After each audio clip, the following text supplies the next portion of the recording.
By pozyskać śmietankę słodką, potrzebujesz świeżego mleka prosto od krowy. Mleko wlewamy do szerokiego naczynia.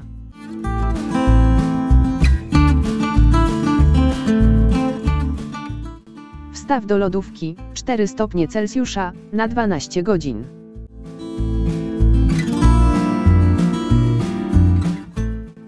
Po tym czasie na wierzchu wytrąci się śmietanka. Zbierz ją szeroką łyżką albo chochlą. Możesz powtórzyć zbieranie po kolejnych 12 godzinach. Po nocy stania w lodówce zbierało się z litra mleka około 3/4 szklanki śmietany.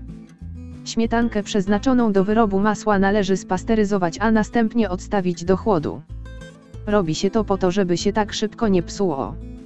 Pamiętaj, aby użyte pojemniki były sterylne.